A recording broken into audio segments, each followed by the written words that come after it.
是因为杀害了吴征一家5口。你知道吴征是谁吗？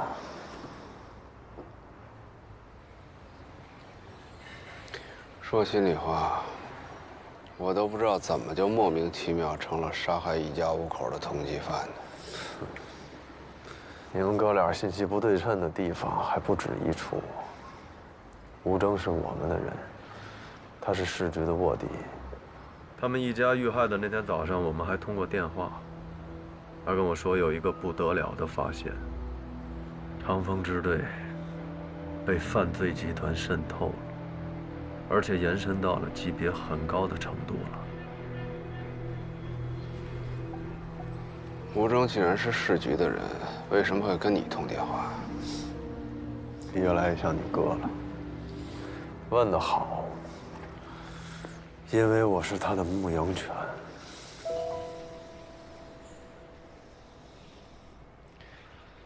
就像赵新成之于林佳音，出于行动保密的需要，市局经常会从各分院局抽调人手，参加行动外围的保密工作，或者是联络工作。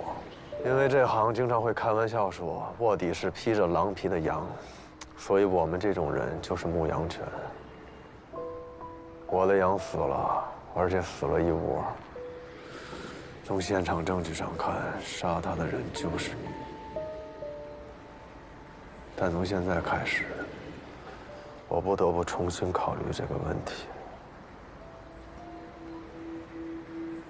重新考虑，你想怎么样？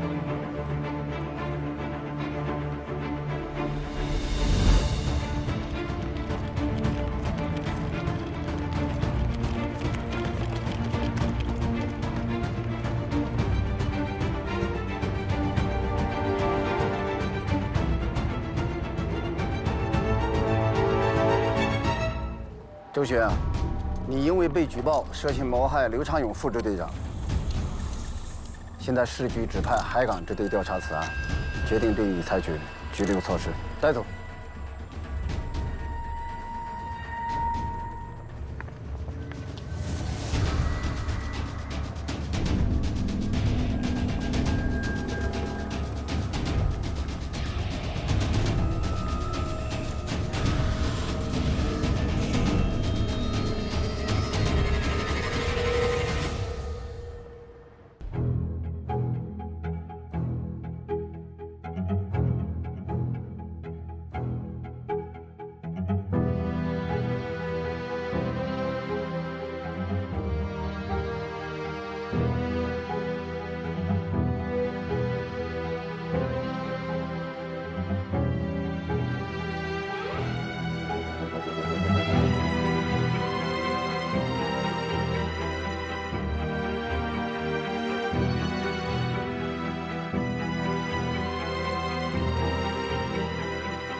辛苦了，哥几个。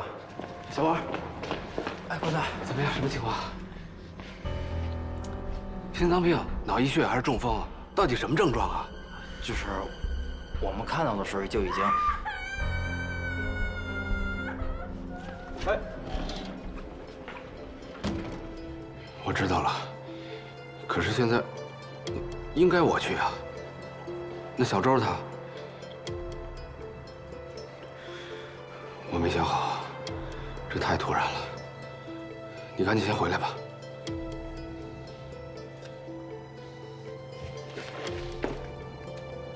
怎么出什么事了1个小时以前，刘长勇在自己的办公室休克，送到医院抢救，但是你是说刘长勇他？不知道为什么，市局认定周迅有重大作案嫌疑，让海港支队把他给抓了。你是说刘长勇的意外，周迅要负责任？不，市局认为刘长勇死于谋杀，周迅是最大嫌疑人。哎，行了，甭解了，这不是有规定不能解除借据吗？就这么着吧，啊。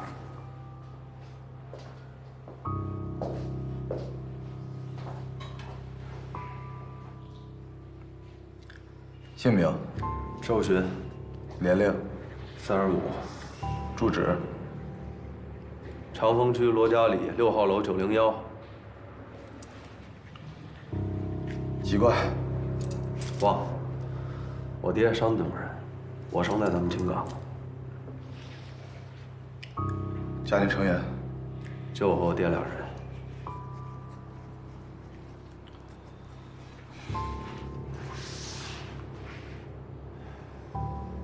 没事儿啊，该怎么问怎么问，你们不要有顾虑，做好你们工作就行了。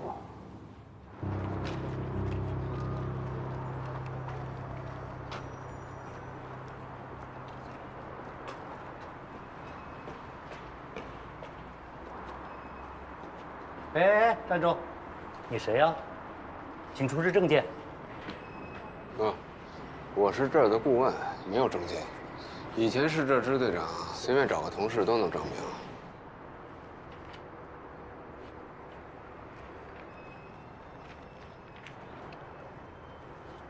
关洪峰是吧？你的顾问身份解除了，现在请你马上离开这里。如果你有什么私人物品要拿走的话，我们会另行通知你时间。现在支队谁负责指挥？这个局里自然会安排，与你无关。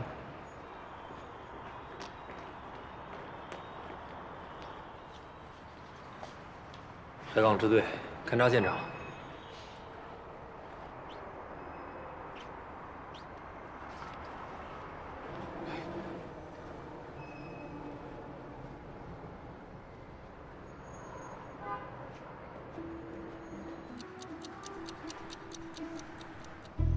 刘队是昨天的夜班代班领导，可能是在办公室批阅文件。值班那天晚上，很多人都去配楼宿舍睡觉去了，办公的人差不多有10来个人左右吧。我刚上厕所回来，周队正在往楼上去，我还跟他打个招呼。我们也是听见他们俩吵起来，才知道周队没有走，也不知道他们是为什么原因吵起来的，但确实吵得很厉害。你有听到他们争吵的内容吗？就一句半句的，也没听太清楚。是什么？你他妈这是找死！大概就这一类的吧，应该都是气话。我拿着报告去找刘队审批，结果一进门就发现他倒在椅子上了。那个时候他就已经昏迷了。往救护车里推的时候，我注意到刘队的指尖有些发青，口鼻中有刺鼻的辛辣味道，牙床和舌尖出现了很多密集的小水泡，属于非常明显的中毒症状。18点37分，总队接到了长风支队的紧急举报，说副支队长刘长勇与原支队长周群在发生冲突后不久中毒昏迷，人已拉去抢救了。毒源锁定为他办公桌上放置的一杯花生奶茶。监控显示，刘长勇与周群发生冲突之后，周群离开，回到了自己的办公室。几分钟后，刘长勇离开，随后周群独自一人又回到了刘长勇的办公室内，并且停留了1到2分钟后离开，步行走出了刑侦大楼。与此同时，刘长勇回到了办公室，几分钟后，他晕倒在自己的椅子上。你看。所以呢，可以确认周群的作案嫌疑了吗？在毒源的杯身上，我们发现了新进的3组指纹，第一组是刘长勇的，第2组是长风支队的刑警周书彤的，还有1组就是周群的。核实得知，刘长勇和这个周书彤是父女关系，这杯花生奶茶就是他买给他的。非此即彼，是不是只要排除了他的女儿，就可以确认是周群？关于指纹的鉴定，市局的同事发现了新的疑点。现在我们查出，周书彤的指纹只在杯身上有，而刘长勇和周群的指纹不仅杯身上有，杯盖上也有。那么换句话说，除非刘长勇给自己下毒，否则打开杯盖做手脚的，应该只有周迅。卖奶茶的就没有留下指纹吗？白局，我们没有采集到其他的指纹，不过这也说得过去。制作奶茶的食品加工方很有可能是戴着手套作业的。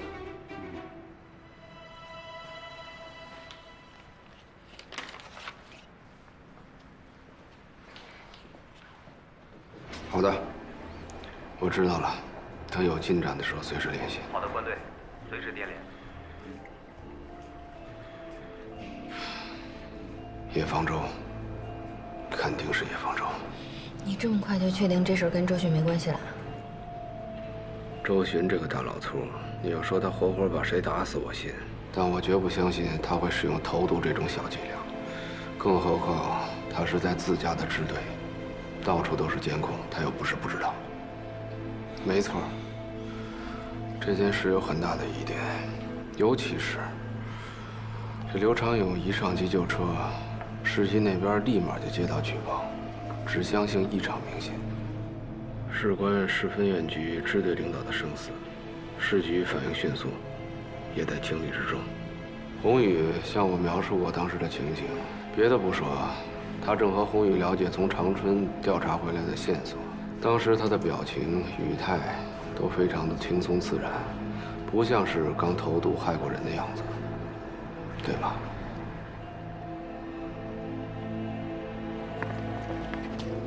刚才说的事儿别跟你哥说。从之前有过2次意外之后，周迅就一直在暗中追查长翁支队内有没有被犯罪分子腐蚀或者渗透的行径。从现在的情形来判断，他侦破的方向是对的。如果说周迅真的是被冤枉的话，那我们现在该怎么办？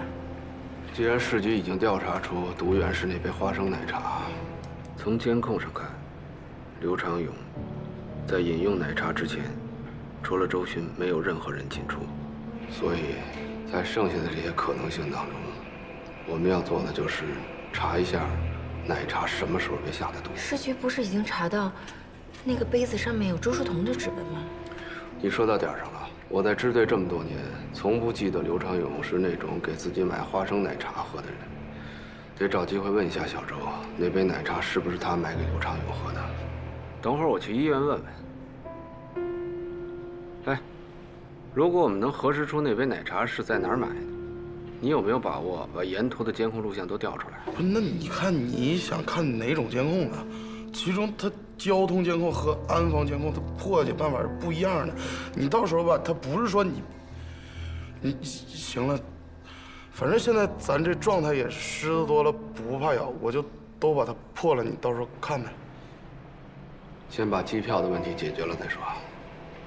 佳音，你准备飞长春吧，务必要保证乔森的安全，他可是咱们手上最有价值的证人。就目前情况看来，叶方舟这伙人已经丧心病狂，你要做好心理准备，随时旋入凶险。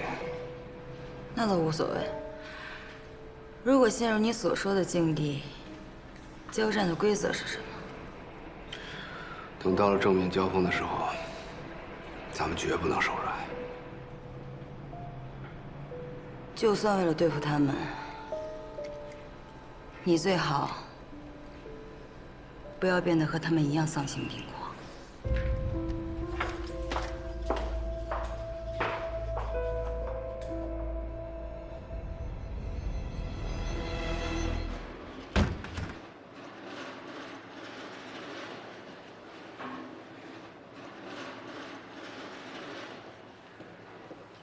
哎，关队，你们两个先到车里边等我。好。小周他，谁都知道不该在这个时候询问家属啊。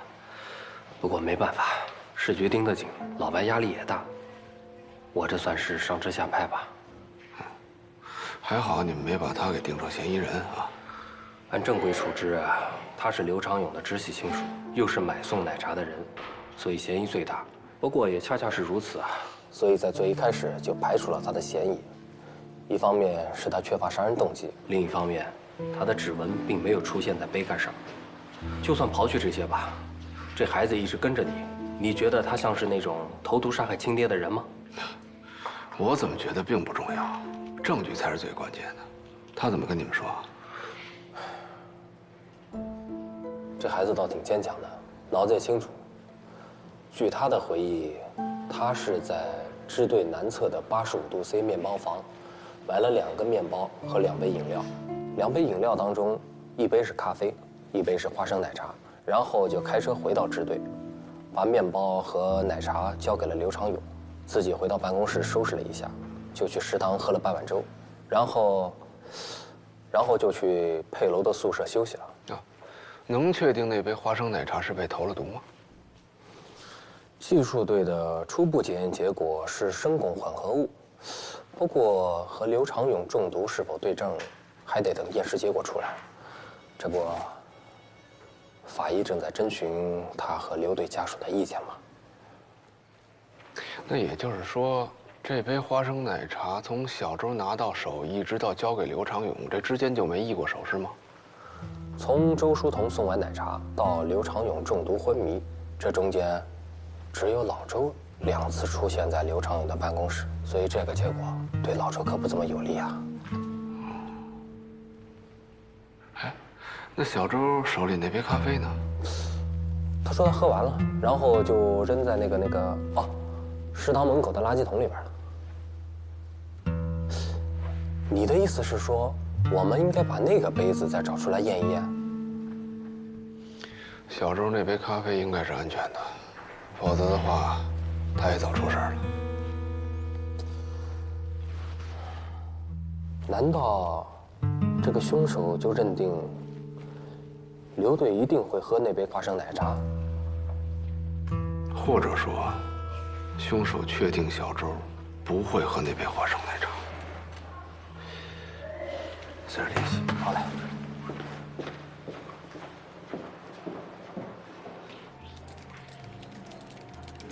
好了，你们看啊，这个人他来了，进去了，买完了，出来了，没了。那这能有什么帮助？看不到他的车吗？根本拍不到。面包店门口它有盲区，它停在外面了。哎，花生奶茶之类的热饮是不是都是现挑现卖的？对啊。哦，你是怀疑面包店的店员投的毒？啊？哎，你看这人怎么又回来了呢？这是手机落在里边了。不管是因为什么，他回面包店手里没拿着饮料。能不能找其他角度的监控？我想看到车。峰哥，这我已经尽力了。这面包店附近的交通监控、安防监控，所有的监控都在这儿，没有一个能拍到那辆车的。就包括你在他车里的时候也是这样。这个面包店门口，它这个监控就是有盲区，你这能怎么办呢？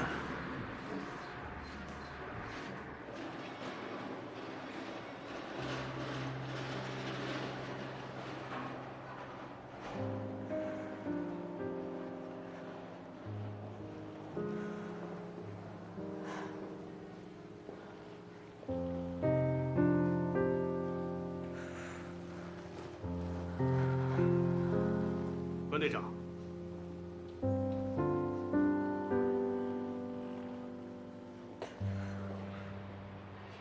黄队，好久不见。啊，你怎么还在这儿呢？刘队的爱人现在里面，能够做尸检，我们要征得家属的同意。周警官那儿倒是没什么问题，但是授权书上还需要刘队的配偶签字。行，那你先忙。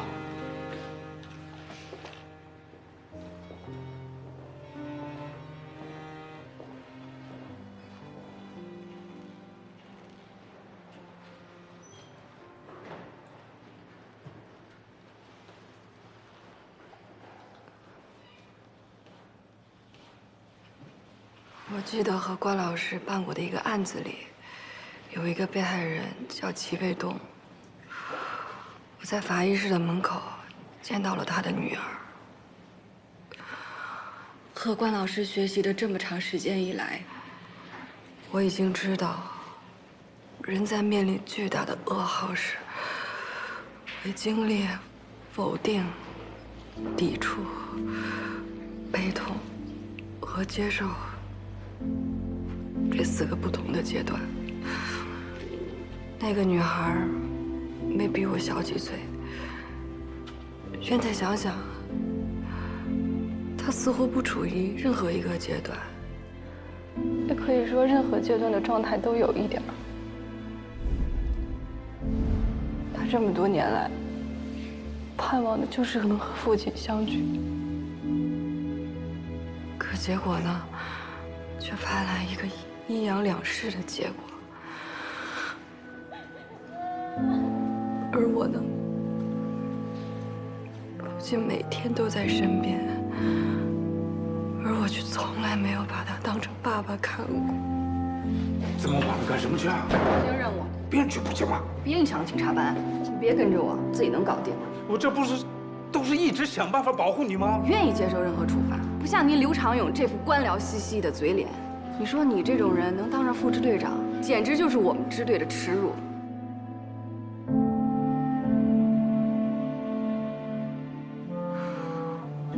你不是给他买了吃的和饮料吗？我想你们现在的关系肯定比原来好太多了。对啊，就这么唯一的一次，还给了别人下毒的机会。负责抢救的医生告诉我，是中毒导致器官衰竭。刚才海港支队的人也过来问我去面包店买东西前后的情况，再加上何法医现在也在等着尸检的许可文件，我还是能想明白的。现在还不能确定，何况真有人想故意投毒，总能找到机会。这种情况有很大的偶然性。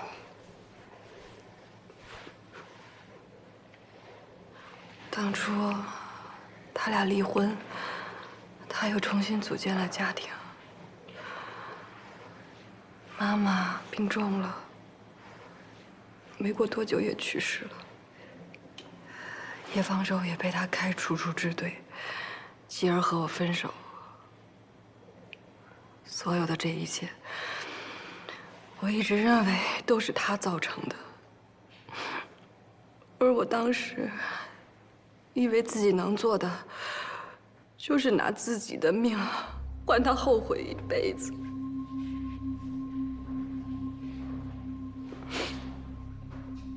其实，他还是挺牵挂你的。对呀，人长大一点儿，其实就都明白了，这些不过都是简单的因果。在我很小的时候，他俩就不停地争吵。他不愿意继续不幸福的婚姻，所以重新做了选择。我本来就不去探究事情的因果，只在乎自己对结果的感受。你说我是不是很幼稚、很自私？或者说是很蠢？我不知道他是不是一个好警察，但在我看来，也许做警察和做人一样，都有长有短。我也不确定他是不是一个好父亲，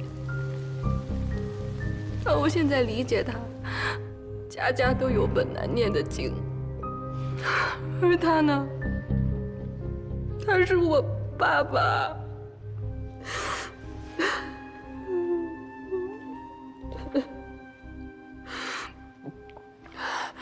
当初齐卫东的女儿恳求我，一定要找到杀害他父亲的凶手。可我不一样，我是一名刑警，我一定要自己把凶手找出来。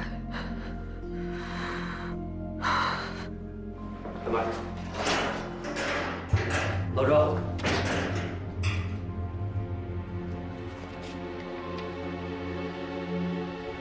赵队，他是坐着，我也没问你。这样，我来问，你们进。怎么着？铐子都不给摘，太不给面子了。行了，你这么弄我更摘不干净了。就这样。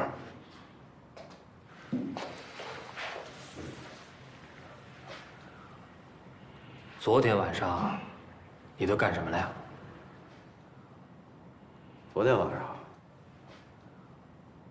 上老刘出差回来，然后我让他帮我值个夜班，然后头6点我找他说点事儿，然后6点之后我就离开支队了，然后在门口碰见了老关，我和老关随便聊了几句，大概其就是聊了聊，希望他能继续回来当顾问的事儿。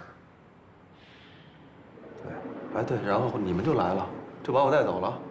我当时都不知道老刘出事儿了。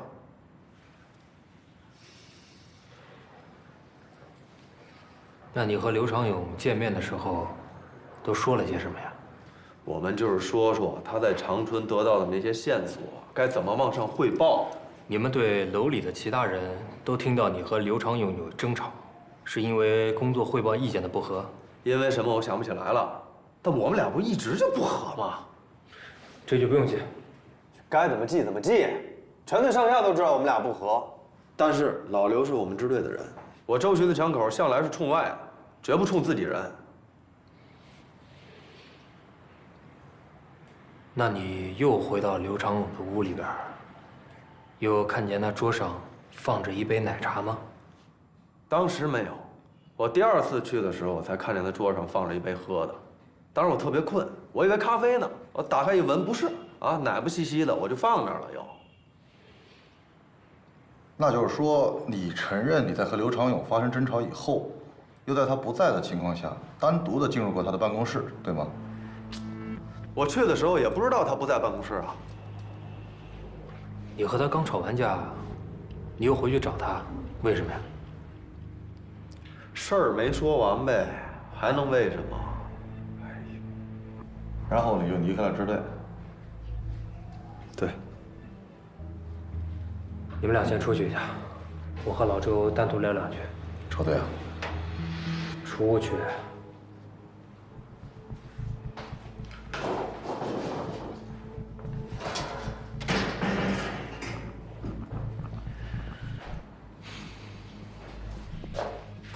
这么多年兄弟了，我也就不绕弯子了。刘长勇的死。 到底和你有没有关系？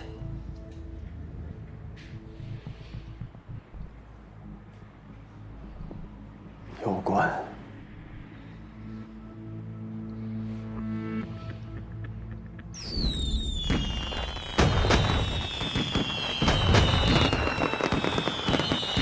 喂，说什么？大点声，我听不见。啊？没有人。我说没人。 没人，你抽调个屁呀！预审也来借人，派出所也来借人，巡查也来借人，哪他妈还有人啊？啊！你找治安队拆对拆对吧？啊，就这样了啊！喂，哎，是我，谁？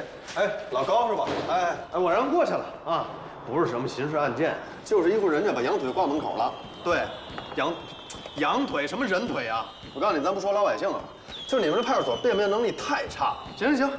好，我知道了。哎，先不说了，我这来电话了啊。啊，好，过年好，过年好。哎，好嘞，哎。喂，我周巡，啊，不是你跟台子里说，我这没有台子呀，台子都拿出去了。对，哦，马上到是吧？行，那我下去啊。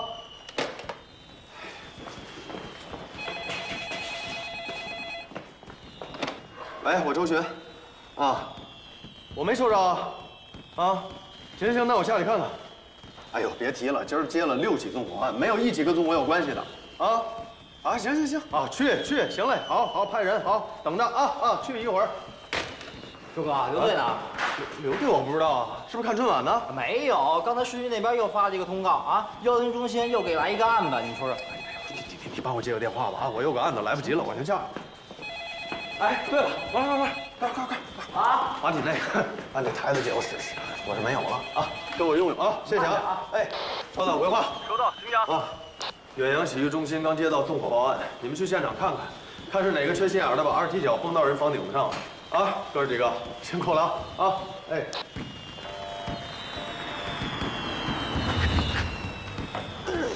大哥，去哪儿？去哪儿？疼！哎，嘿，又是那小子啊！这周哥，行，还没到12点啊，好样的！刷了去年记录了，今年都3进宫了。签个交接单。周哥，这是误会，他这手表就放在那儿，我以为没主呢，我就顺手。行了，误什么会啊？啊！事后你打人失主怎么回事？不是，行了，得了。哎，哥几个辛苦啊！把他全家那个暂看吧，行吧？啊，对了，会议室有吃有喝，歇会儿暖和暖和再走啊。好，辛苦啊！哎。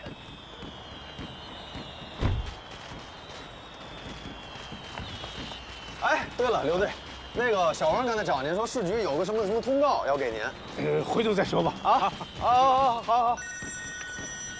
喂，哎呀，你别着急，我还没看见传真了，我就看见现在给不了你啊。这技术队都散出去了，就踏实等我电话吧啊！行了。哎，王，哎哥，谢谢啊。哎，客气。哎，让你把这给我啊。行，我刚看刘队出去了，一会儿我给他。行。哎，要是2队在那个台子里说一个灭火案的事儿，你叫我一声。哎，行啊。哎，王，这是什么？哦，我刚才不是跟您说了吗？那个110中心啊，转过来一个案子。然后说是曙光4号院入室暴力犯罪，秘密报案，这靠谱吗？那谁说的准啊？领导说了算呗。行吧，那回头我给关队打个电话。啊，哎，对了，一会儿你下去时跟战科说一声，把刚抓进来那3人分别关押，我一会儿下去问口供。行啊，放心吧。哎，走了。哎呀，不接电话呢。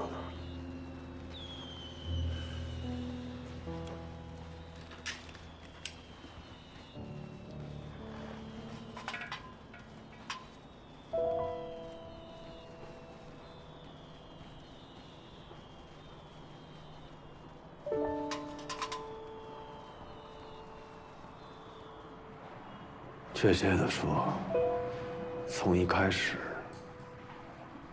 从2月13号那天开始，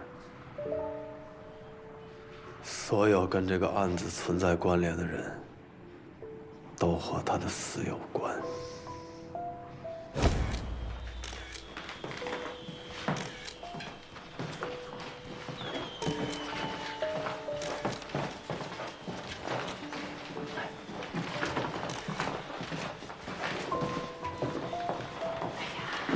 凶器啊，不可能是在这里面的，不用翻了。哎，你看这儿是不是少了一个什么东西啊？手机之类的东西吧？是吗？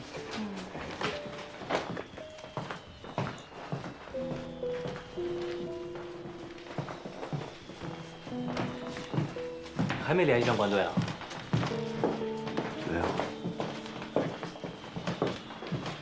你认识他？啊？谁？不认识，不认识。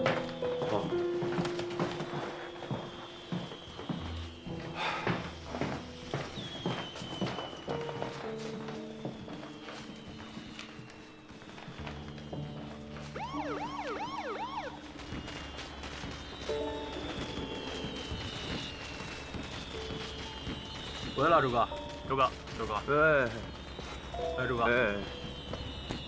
哎呦，关队，你可回来了！给你打了好几个电话都没人接。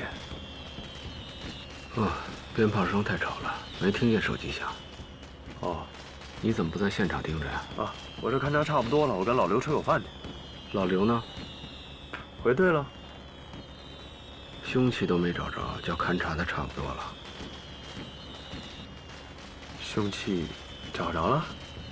小高在楼道垃圾桶里找着的，上面有血迹和指纹。哎，对了，那个技术队在现场也发现了一块带有毛囊的头发，如果是凶手的 DNA 再加上指纹，那就是铁证。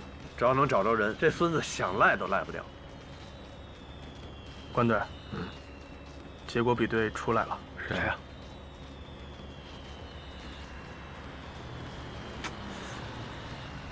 什么？看看。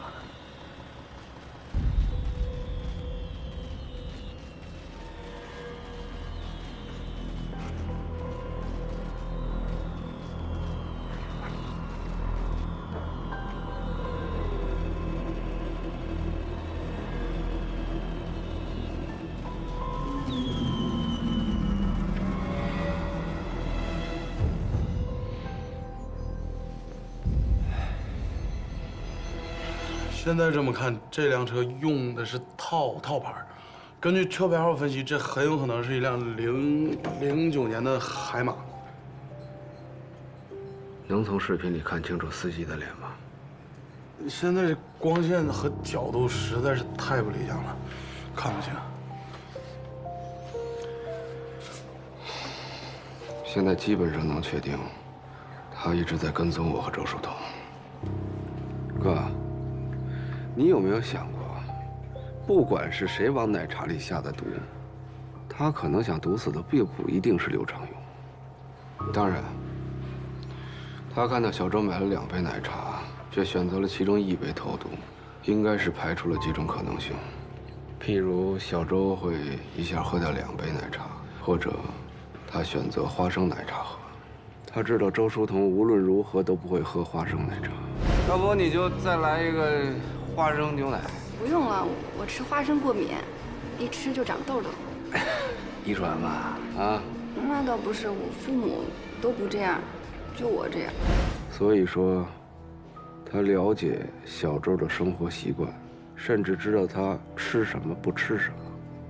从动机上来看，这杯奶茶不是想毒死我，就是想毒死周巡或者刘长勇。为什么呀？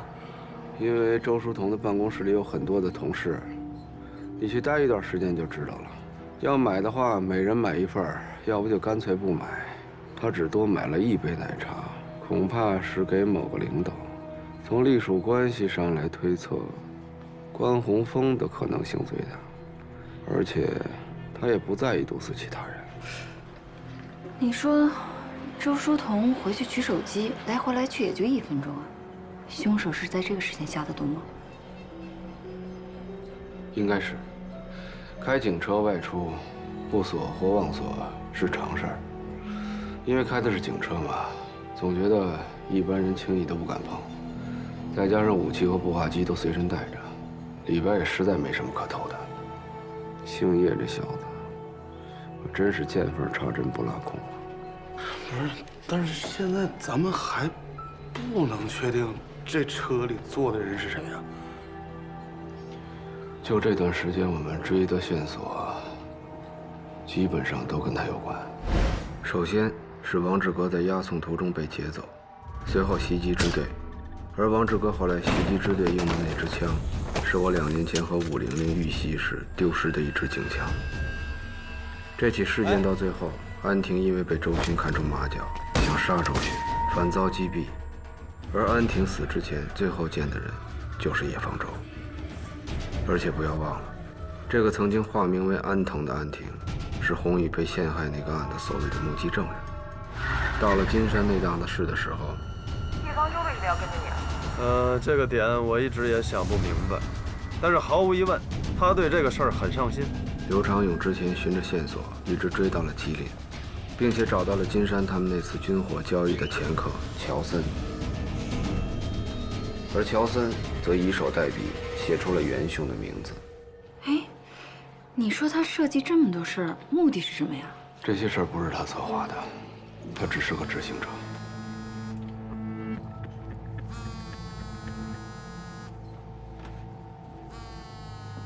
咱俩都在的情况下，我就不演戏了，你接吧。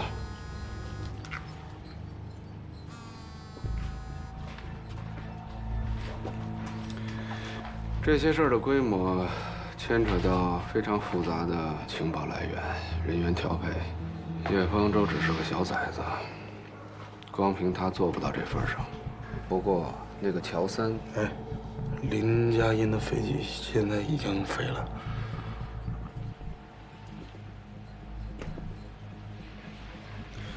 市局指派施广陵降任长风支队，他现在是管事的。我记得你跟我说过，他以前是从长风出去的。现在局面这么难看，派个老手来坐镇，也说得通。刚才是他亲自给我打的电话，关洪峰顾问的身份又恢复了。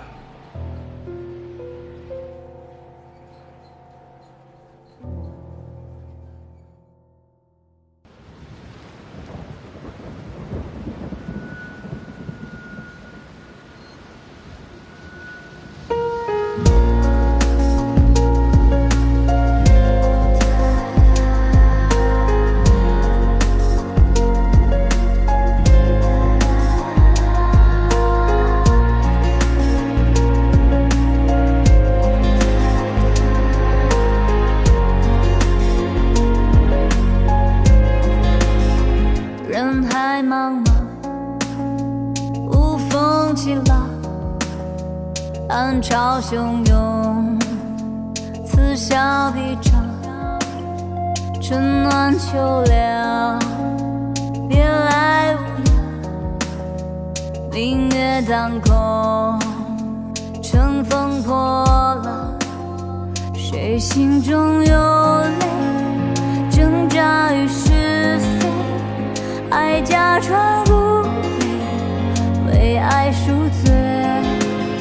谁青春无悔，请勇敢一杯，逆风踏理想，一光三配，开往白天的夜，有没有终点？星光凋谢，活在眉间，轰轰烈烈，代价不限。